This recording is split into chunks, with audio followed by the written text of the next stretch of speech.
Indianapolis-based company has now decided to downsize. HHGregg announced today it plans to close 88 stores across the country. Now, none of them are here in Indiana, but the stores will be closing in Ohio, Florida, Virginia, as well as other states. 3 distribution centers will also close. Now, this means a loss of about 1,500 jobs. We have a list of those store closings for you. Just go to our website at WTHR.com. Picture this. It is a Saturday afternoon in the mid-2000s. You are walking into an HHGregg superstore. Bright lights, massive walls of flat-screen TVs flickering with demo footage, rows of gleaming refrigerators and washers humming softly, and the smell of new electronics in the air. Knowledgeable salespeople approach, not to push a sale, but to actually help you understand the difference between LED and plasma, or why that particular dryer has the best energy rating. For so many families across the Midwest and Southeast, HHGregg was not just a store. K'Tierl was where you bought your first big family TV, your dream kitchen appliances, or that home theater system for movie nights with the kids. It felt personal, reliable, and almost like an extension of the neighborhood. But today, those stores are gone, empty shells or repurposed spaces. HHGregg joined the long list of retail giants that could not survive the shift to online shopping and brutal price competition. Let us delve into the complete narrative. How a modest family shop transformed into a formidable force, and the reasons behind its downfall. It all began on the 15th of April, 1955, when Henry Harold H. Gregg and his wife, Fancy Gregg, opened Gregg Appliances, Inc. in a modest 800-square-foot showroom, right in Indianapolis, Indiana. Some early accounts tie the roots to Princeton, Indiana, but Indianapolis became the heart of the operation, starting at 4930 North Keystone Avenue.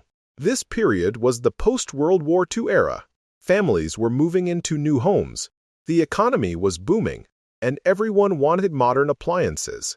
Refrigerators, stoves, washers, dryers, plus radios, and those newfangled black and white televisions. The Greggs built their business on trust. They offered in-house repairs, same-day or next-day delivery, and genuine personal service. In an age before big-box chains dominated, it was a neighborhood staple where the owners knew your name and your needs. They were not chasing quick profits. They'll put customers first, and it paid off in loyalty. Growth was slow and deliberate at first. They did not open a second location until 1971 in Kokomo, Indiana. By the mid-1970s, they had just a handful of stores, but they learned from watching competitors stumble. Chains like Fredder and Highland Superstores tried to muscle into Indianapolis in the 80s. Locals even called it Death Valley for retailers, and both ended up bankrupt. HHGregg survived by sticking to what worked: expert staff, aggressive promotions, and beating prices without sacrificing service. Through the 80s and 90s, expansion picked up. They moved into Kentucky and Tennessee by 1991, then acquired locations from struggling rivals, like 15 stores from Sunday TV in Ohio in 1999. In 2005, private equity firm Freeman Spogli bought a majority stake for around $307 million to fuel bigger growth. Then came the big leap.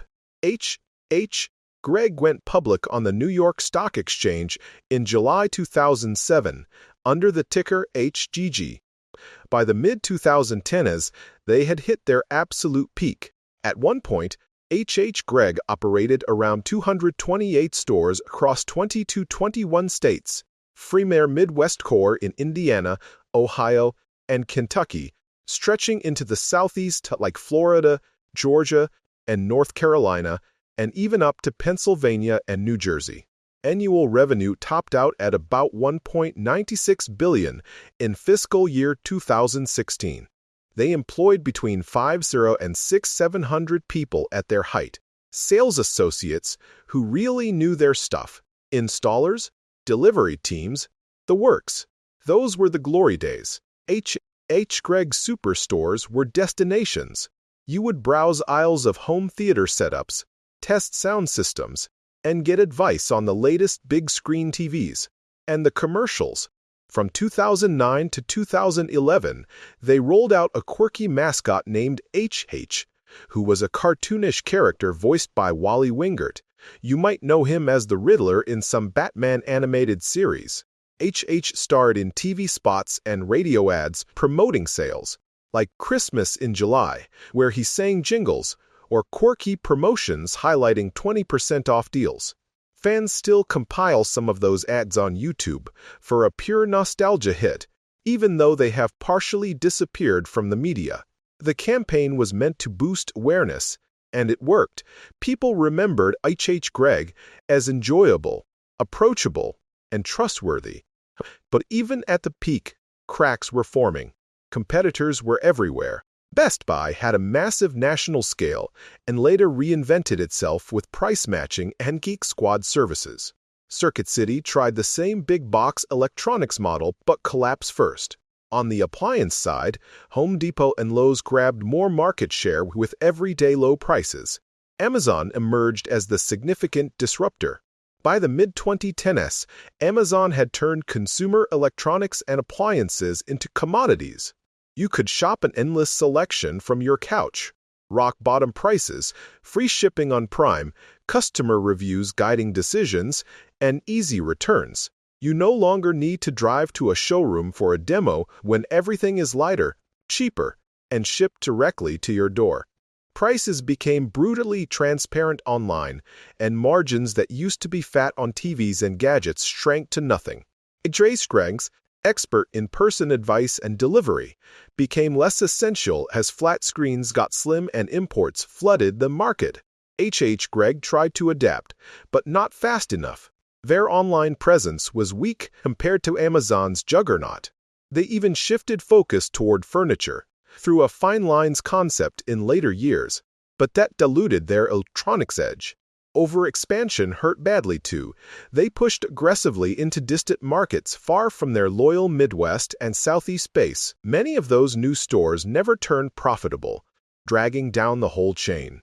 Had the numbers present a bleak picture?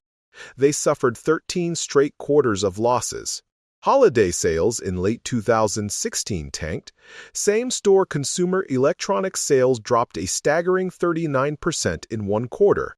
Overall revenue fell 8% year over year. In early 2017, they announced plans to close 88 underperforming stores, about 40% of the fleet, plus 3 distribution centers, laying off around 1,500 people initially. On the 6th of March 2017, HHGregg filed for Chapter 11 bankruptcy protection. The goal was to restructure debt, shed expensive leases on those closed stores, and hopefully find a buyer to keep the chain alive. But no viable offer emerged. Just a month later, on the 7th of April, they converted to Chapter 7 liquidation. All remaining 132 stores would close too. On May 25, 2017, HHGregg shuttered every physical location, resulting in the loss of over 50 jobs. The brand and intellectual property were sold for a bargain $400,000 to Valor Group LLC.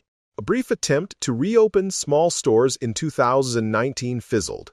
Today, HHGregg.com exists as an online-only retailer, a faint echo of what once was. HHGregg's fall was part of the bigger retail apocalypse wave. Amazon did not just compete, it reshaped how we shop.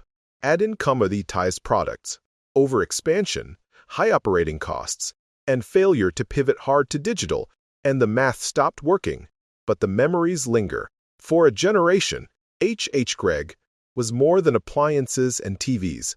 Ichi was family outings, expert help picking the perfect setup, and the excitement of bringing home something new for the house. It is a cautionary tale. Even beloved regional chains can vanish when the world moves from bricks to clicks. HHGregg reminds us how fragile retail success can be. That is the complete rise and fall of HHGregg. If this tale hit the nostalgia button for you, stick around. Up next in the series, another iconic name that could not keep up with the times.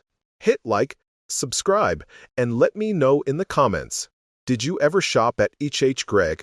What was your favorite memory? What was your favorite memory? What was your favorite memory?